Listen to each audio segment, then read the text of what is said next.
Good morning everyone. मैं हूं doctor Ravi Dwivedi. स्वागत है आप सबका एक बार फिर से मेरे इस YouTube channel maths with doctor Ravi Dwivedi पर। दोस्तों हम लोग यहाँ पर कर रहे हैं 4 year under graduate mathematics based on NEP curriculum 2020। इस सीरीज़ में हम लोगों ने एलिमेंट्री कैलकुलस स्टार्ट की हुई है और जिसमें हम लोगों ने biography and contribution of mathematicians complete कर लिया है। तो दोस्तों आज हम लोग नया टॉपिक स्टार्ट करने जा रहे हैं जो कि है sequence and it's convergence. Okay, तो चलिए शुरू करते हैं हम लोग। सबसे पहले हम लोग देखते हैं कि सीक्वेंस की डेफिनेशन क्या होती है। तो फॉर्मल डेफिनेशन की अगर हम बात करें, sequence is a function from set of natural number, ये नेचुरल नंबर का सेट है, to the set of real number. Basically हम कह सकते हैं कि सीक्वेंस नंबर्स का एक अरेंजमेंट होता है जो एक स्पेसिफिक पैटर्न या रूल फॉलो करते हैं। ठीक है, मोस्टली हम लोग सीक्वेंस को इस तरीके से डिनोट करते हैं AN। ओके, एंड इसके जो एलिमेंट्स होंगे, जो मेंबर्स होंगे, वो इस तरीके से होंगे A1, A2, A3 and so on. क्योंकि हमारा नेचुरल नंबर का सेट इनफाइनाइट सेट होता है तो हमारे सीक्वेंस के जो एलिमेंट्स होंगे वो A1, A2, A3 से अप टू इन्फिनिटी तक जाएंगे। राइट, यहाँ पे जो AN होता है ये बेसिकली हमारा nth term of the sequence होता है। ये हमारा सीक्वेंस का nth टर्म होता है। ठीक है, सीक्वेंस को दोस्तों हिंदी में अनुक्रम भी कहते हैं। तो जो लोग हिंदी मीडियम से हैं वो जहाँ मैं सीक्वेंस बोल रहा हूँ उसकी जगह अनुक्रम के हिसाब से उसको मतलब आगे उसको रीड करेंगे या उसको अपना जो टॉपिक है उसको कंप्लीट करेंगे। ठीक है, इस टॉपिक को अनुक्रम के हिसाब से वो कंप्लीट करेंगे। राइट, तो सीक्वेंस एक फंक्शन होता है from natural number two real number. Generally हम लोग इसको AN से डिनोट करते हैं with these two bracket sorry. और ये जो AN होता है ये इसका nth टर्म होता है। राइट, अब अगर हम लोग बात करें टाइप्स ऑफ सीक्वेंस की, तो सबसे पहले कि हमारी सीक्वेंस में कितने टर्म्स हैं उसके बेस्ड पे हम कह सकते हैं कि सीक्वेंस हमारी फाइनाइट सीक्वेंस है या फिर इनफाइनाइट सीक्वेंस है। राइट, जैसे मान लो एक मैं सीक्वेंस यहाँ पे लिख रहा हूँ AN is equal to -1 to power n। तो बेसिकली अगर हम इसका आउटपुट देखें तो आउटपुट में क्या आएगा, यहाँ से हमें सिर्फ और सिर्फ 2 टर्म मिलेंगे। जब हम n इज इक्वल टू 1 रखेंगे तो -1, 2 रखेंगे तो +1, गेन 3 रखेंगे तो -1, 4 पे +1। तो हमें बेसिकली यहाँ पे इसके आउटपुट में इसके रेंज में 2 एलिमेंट मिल रहे हैं। तो ये हमारी जो सीक्वेंस है वो कैसी सीक्वेंस हो गई, फाइनाइट सीक्वेंस हो गई। इसी तरीके से अगर हमारी सीक्वेंस कुछ इस तरीके से AN is equal to N type से है तो दोस्तों इसमें क्या होगा, ये सीक्वेंस में हम N1 लेंगे, दिस इज़ 1, 2 लेंगे तो 2, 3 लेंगे तो 3 and so on. So this will be continue. तो इस तरीके से हम देख सकते हैं कि इसके आउटपुट में इनफाइनाइट नंबर ऑफ टर्म्स मिल रहे हैं। तो ये हमारी सीक्वेंस जो होगी वो इनफाइनाइट सीक्वेंस बन जाएगी। राइट, इसके बाद हम बात करते हैं कांस्टेंट सीक्वेंस की। कांस्टेंट सीक्वेंस मतलब अचर अनुक्रम। ठीक है, तो अगर किसी सीक्वेंस का जो रेंज है वो फिक्स हो जाए, जैसे AN इज इक्वल टू अगर हम लोग सिर्फ ले लें यहाँ पे K। राइट, तो इस सीक्वेंस में हम AN की कोई भी वैल्यू लेंगे हमें हमेशा N की कोई भी वैल्यू लेंगे हमें सिर्फ एक ही टर्म मिलेगा K। तो इस तरीके की जो सीक्वेंस होगी उसको हम लोग बोलेंगे कांस्टेंट सीक्वेंस। मतलब जब हमारा रेंज यानी आउटपुट जो है वो फिक्स नंबर हो जाएगा तो उसको हम लोग बोलेंगे कांस्टेंट सीक्वेंस। राइट, चलिए हम लोग अगले टाइप्स पे बढ़ते हैं और वो है हमारा इंक्रीजिंग एंड डिक्रीजिंग सीक्वेंस, वर्धमान एवं ह्रासमान अनुक्रम। ठीक है, तो बहुत ही ईजी है इसको समझना। अगर किसी सीक्वेंस की जो टर्म है, ये जो A1, A2, A3 है, ये टर्म या पद बोले जाते हैं सीक्वेंस के। अगर किसी सीक्वेंस के जो पद हैं वो लगातार बढ़ रहे हैं, उनकी वैल्यू बढ़ रही है तो हम उसे बोलेंगे इंक्रीजिंग सीक्वेंस। और अगर किसी सीक्वेंस के जो पद हैं उनका मान घट रहा है तो हम लोग उसको बोलेंगे डिक्रीजिंग सीक्वेंस। मैथमेटिकली हम लोग उसको लिखते हैं AN+1 की value is greater or equal to AN है फॉर एवरी n, है ना, प्रत्येक नेचुरल नंबर के लिए। तो हम लोग इसको बोलेंगे इंक्रीजिंग सीक्वेंस यानी कि वर्धमान सीक्वेंस। अगर AN+1 की वैल्यू AN से कैसी है, छोटी है फॉर एवरी n, तो हम लोग बोलेंगे इसको डिक्रीजिंग सीक्वेंस। AN हमारा क्या है, AN हमारी सीक्वेंस का nth टर्म होगा। AN क्या होगा, nth टर्म होगा। अब हम कैसे चेक करेंगे, जैसे मान लो कि हमने एक सीक्वेंस लिख ली यहाँ पे फॉर एग्जांपल हमने लिखा A N is equal to, है ना, सिर्फ हम एन लिख लेते हैं, एन लिख लिया हमने। तो बेसिकली अगर हम देखें तो ये सीक्वेंस क्या आएगी, 1 2 3 ऐसे करके होगा। तो अगर हम इसका पहला पद देखें तो दूसरे पद से इसकी वैल्यू क्या है, कम है ना। तीसरे पद की वैल्यू दूसरे पद से बड़ी है ना, यानी दूसरे पद की वैल्यू तीसरे से कम है, तीसरे पद की वैल्यू चौथे से कम होगी। तो हम देख रहे हैं कि हमारी सीक्वेंस के जो पद की वैल्यू है वो लगातार बढ़ रही है। तो इस तरह की सीक्वेंस क्या होगी, हमारी इंक्रीजिंग सीक्वेंस होगी, यानी वर्धमान। और इसी तरीके से अगर हम A N is equal to ले लें 1/n, है ना, जो कि हमारा क्या आएगा 1, 1/2, 1/3 एंड सो ऑन। तो हम देख सकते हैं कि यहाँ पे जो हमारी सीक्वेंस है वो कैसी हो रही है, लगातार उनके जो पदों की वैल्यू है वो घट रही है। अतः ये सीक्वेंस हमारी कैसी हो जाएगी, डिक्रीजिंग सीक्वेंस हो जाएगी। ठीक है, मैं उम्मीद करता हूँ इंक्रीजिंग एंड डिक्रीजिंग सीक्वेंस समझ में आया होगा। अगला जो हमारा है वो है मोनोटोनिक सीक्वेंस, है ना। मोनोटोनिक को हम लोग एक दिष्ट भी बोलते हैं।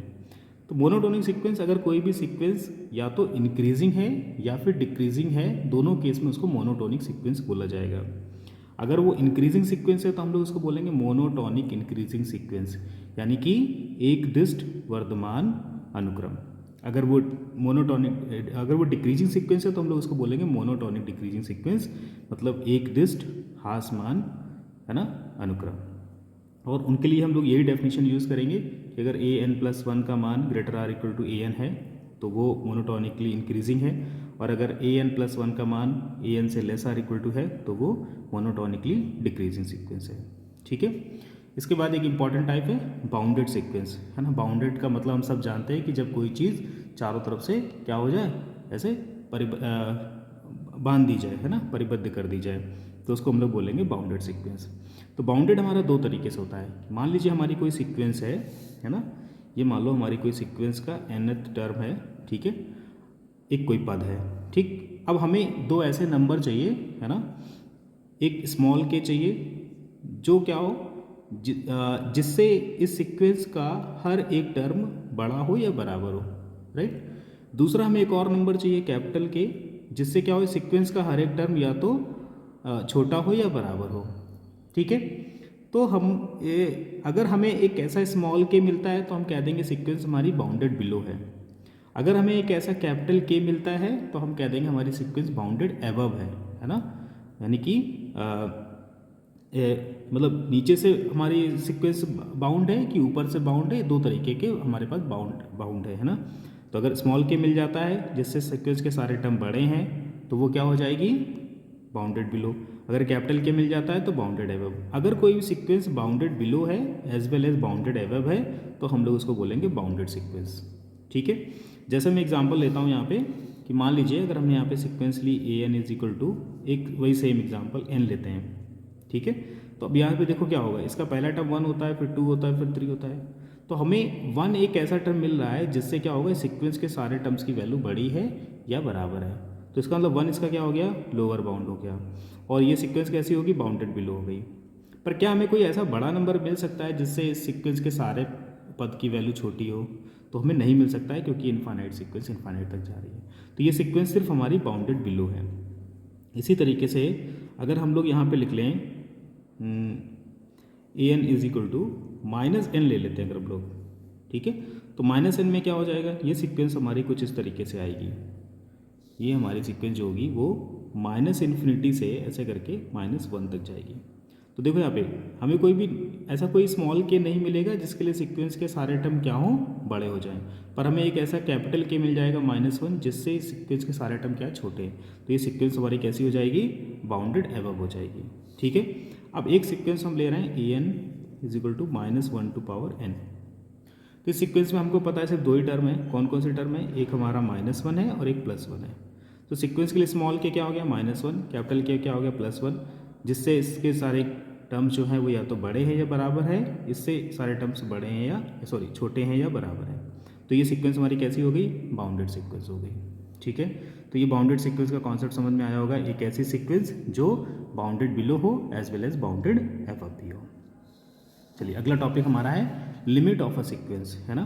तो बेसिकली हम लिमिट की डेफिनेशन की बात करें कि अगर हमें कोई एप्सिलॉन ग्रेटर देन 0 दिया है, ठीक है, उसके लिए हमें एक ऐसा नंबर n0 मिल जाता है, ठीक है, there exist number n naught मिल जाता है, तो हम किसी वास्तविक संख्या यानी रियल नंबर एल को उसकी लिमिट कहेंगे, किसकी, सीक्वेंस की, है ना, will be limit of sequence A N if mod of A N minus L is less than epsilon for every N greater or equal to N naught. ठीक है, इसका मतलब क्या हुआ जरा समझ लेते हैं। जैसे मान लो ये हमारी सीक्वेंस है, ठीक है, ये हमारा फर्स्ट टर्म था a1, ये सेकंड टर्म था a2, ऐसे करके हम लोग जा रहे हैं। यहाँ पे हमारा एक टर्म मिल गया a n नॉट। ठीक है, अब इस a n नॉट के बाद के जितने भी टर्म्स हैं ना, और यहाँ मान लो हमारा कोई पॉइंट है l, ठीक है, यहाँ कोई वैल्यू है l, ठीक। अब इसके बाद के जो भी यहाँ पे क्या आएगा, a n नॉट प्लस 1 आएगा, ठीक है, इस तरीके से बढ़ेगा। अब इनके साथ हम ना इस l का डिफरेंस निकालेंगे, ठीक, और वो अगर वैल्यू हमारी जो भी एप्सिलॉन हमें गिवन होगा उससे छोटी आती है तो हम कह देंगे एल हमारा इसकी, एल जो सीक्वेंस की लिमिट है, एल क्या है, सीक्वेंस की लिमिट है। अब चेंजेस क्या होंगे, एप्सिलॉन हमें पहले चूज़ करना होगा, उसके अकॉर्डिंगली हमें इस एन नॉट को फाइंड करना होगा। अगर गिवन एप्सिलॉन के लिए एन नॉट मिल जाता है तो लिमिट है, नहीं मिल जाता तो लिमिट नहीं है। ठीक है, और इस लिमिट के डेफिनेशन का यूज़ करके ही हम लोग, है ना, कन्वर्जेंस और डाइवर्जेंस भी डिफाइन कर सकते हैं। ठीक है, तो अगर कोई हमें सीक्वेंस दी गई है, ठीक है, और उसकी लिमिट, है ना, एग्जिस्ट करती है कैसी, फाइनाइट हो मतलब परिमित हो, और यूनिक हो मतलब अद्वितीय हो, तो हम कह देंगे कि सीक्वेंस हमारी कैसी है, कन्वर्जेंट है ना। कन्वर्जेंट के लिए भी हम लोग वही सेम डेफिनेशन यूज़ कर सकते हैं। For given epsilon greater than 0 there exist N naught, एक ऐसा नेचुरल नंबर मिल जाता है such that mod of A N minus L is less than epsilon for every N greater or equal to N naught, है ना। N not के बाद के जितने भी टर्म्स हैं, ठीक है, अगर उसके लिए mod of A N minus L less than epsilon है, और एल हमारा फाइनाइट और यूनिक होना चाहिए, है ना, एक से ज़्यादा एल नहीं मिलने चाहिए, तो हम कह देंगे कि सीक्वेंस हमारी कैसी है, कन्वर्जेंट है। ठीक है, तो अगर सीक्वेंस हमारी कन्वर्जेंट नहीं होती है तो दो केस है, या तो सीक्वेंस डाइवर्ज कर रही होगी या फिर वो ऑसिलेट कर रही होगी। डाइवर्ज का मतलब है कि अगर ये वैल्यू फाइनाइट नहीं आती है, if limit N tends to infinity A N tends to plus infinity और माइनस इन्फिनिटी, तो हम कह देंगे सीक्वेंस हमारी कैसी है, डाइवर्जेंट है। ठीक है, दूसरा केस ये है कि अगर मान लो हमने limit N tends to infinity A N निकाला, ठीक है, ये वैल्यू तो फाइनाइट आ गई है ना, फाइनाइट तो है बट नॉट फिक्स्ड, है ना, फिक्स नहीं है वो, तो हम कह देंगे सीक्वेंस हमारी कैसी है, ऑसिलेटिंग ऑसिलेटिंग सीक्वेंस है। सीक्वेंस कैसी है, ऑसिलेटिंग सीक्वेंस है। ठीक है, तो उम्मीद करता हूँ ये बात समझ में आ गई होगी। अगर limit N tends to infinity A N हमारा एल आता है, कोई फाइनाइट और फिक्स वैल्यू आती है तो कन्वर्जेंट है। अगर ये इन्फिनिटी की तरफ टेंड्स करता है तो डाइवर्जेंट है, और अगर ये वैल्यू तो फाइनाइट है लेकिन फिक्स वैल्यू नहीं है तो उसको हम लोग ऑसिलेटिंग सीक्वेंस बोलते हैं। ठीक है, एग्जाम्पल से समझ लेते हैं। जैसे ये हमारा A N is equal to दिया है, सीक्वेंस दी गई है 1/n, तो इसमें जो हमारा जनरल टर्म है ए एन है वो क्या है, 1/n है। तो जब इस पर हम लिमिट अप्लाई करेंगे, limit N tends to infinity A N, तो हम सबको पता है कि जब यहाँ पे इन्फिनिटी अप्लाई करेंगे तो 1/∞ होगा, और 1/∞ की वैल्यू होती है 0, और 0 हमारी एक फाइनाइट और फिक्स वैल्यू है। इसका मतलब ये सीक्वेंस कैसी हमारी, कन्वर्जेंट सीक्वेंस है, यानी कि अभिसारी सीक्वेंस है। ठीक है, इसी तरीके से ये जो हमें एक सीक्वेंस दी गई है -1 टू पावर n/n, ठीक है, चलो इसमें हम लोग लिमिट अप्लाई करते हैं, limit n tends to infinity -1 to power n/n। ठीक है, तो क्या होगा, देखो जैसे ही अब यहाँ पे देखो या तो +1 आएगा या -1 आएगा। जैसे इन्फिनिटी अप्लाई करेंगे तो +1 होगा, -1 होगा, पर जब इन्फिनिटी अप्लाई करेंगे तो -1/∞ हो या +1/∞ हो, वैल्यू 0 हो जाएगी। तो ये भी सीक्वेंस हमारी कैसी हो जाएगी, कन्वर्जेंट सीक्वेंस हो जाएगी। ठीक है, तो ये सारी सीक्वेंस जो हमारी है ना वो कन्वर्जेंट सीक्वेंस है। ठीक, डाइवर्जेंट सीक्वेंस कैसी होगी, अगर हम यहाँ पे एक सीक्वेंस इस तरीके से डिफाइन करें, A N is equal to, मान लो हमने n ले लिया है, ठीक है, या फिर n² ले लिया है, या फिर, है ना, इस तरीके से ले लिया n² + 1/n ले लिया है, तो ये सारी सीक्वेंस हमारी कैसी हैं, डाइवर्जेंट सीक्वेंस है। ठीक है ना, सॉरी, है ना, एन ले लिया है, एन स्क्वायर ले लिया है, N square plus 1 by N ले लिया है, सारी सीक्वेंस हमारी कैसी है, डाइवर्जेंट सीक्वेंस है। ठीक, क्योंकि जैसे ही लिमिट इस पर अप्लाई करोगे ना nth टर्म पे सबके सब इन्फिनिटी की तरफ टेंड्स करेंगे। एक ऑसिलेटिंग सीक्वेंस की अगर हम बात करें तो अगर मान लो ए एन कोई सीक्वेंस हम ऐसे डिफाइन कर रहे हैं साइन एन, है ना, एक्स, एन एक्स कोई भी हम ग्रेटर देन 0 वैल्यू ले सकते हैं। ठीक है, ये इस तरीके से हमने डिफाइन किया सीक्वेंस। तो जब हम इस पर इस तरीके से डिफाइन किए, अगर इस पर हम लिमिट अप्लाई करते हैं, limit N tends to infinity A N, तो ये कहाँ पे जाएगा, limit N tends to infinity sine N x.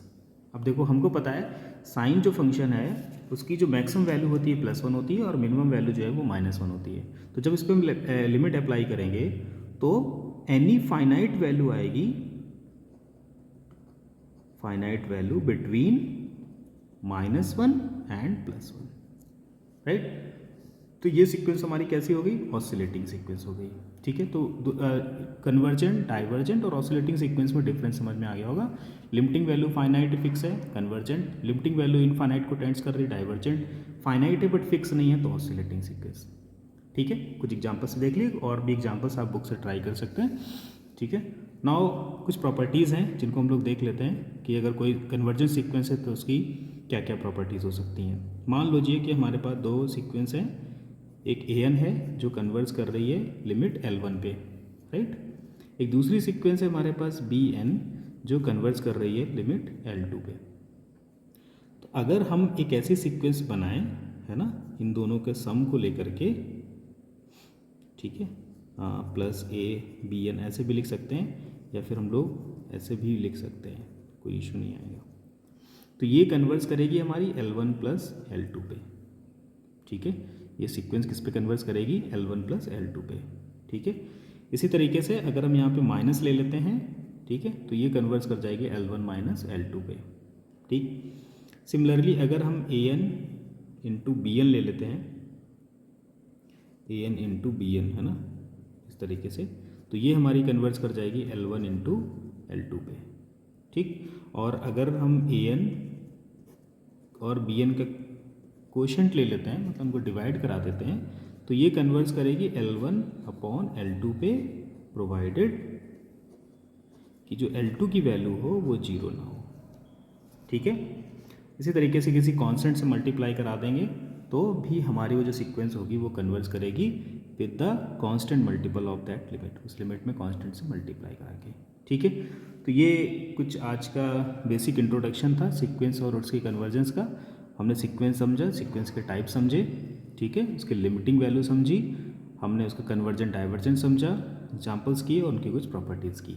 ठीक है, तो अगला आज के लेक्चर में बस मैं इतना ही रखता हूँ। नेक्स्ट लेक्चर में हम लोग करेंगे जितना भी आज का हमने टॉपिक पढ़ा है इस पे बेस्ड जो भी थ्योरम्स हैं जो हमारे एग्जाम में पूछी जाती हैं, लाइक कि अगर किसी कन्वर्जेंट सीक्वेंस की लिमिट एग्जिस्ट करती है तो यूनिक होगी, और अगर कोई सीक्वेंस अगर कन्वर्जेंट है तो वो बाउंडेड होगी, है ना, या फिर कोई अगर मोनोटोनिक सीक्वेंस है बाउंडेड है तो कन्वर्जेंट होगी। इस तरीके की जो थ्योरम्स हैं उसको हम लोग प्रूफ अगले वीडियो में देखेंगे। तब तक के लिए, है ना, कीप लर्निंग, बी हैप्पी, और अगर वीडियो पसंद आया हो तो चैनल को सब्सक्राइब करें। ठीक है, अपने दोस्तों के साथ शेयर करें, लाइक करें और कमेंट में मुझे बताएं अगर कोई टॉपिक छूट गया है या आपका कुछ स्पेशल क्वेरी है तो। Thank you.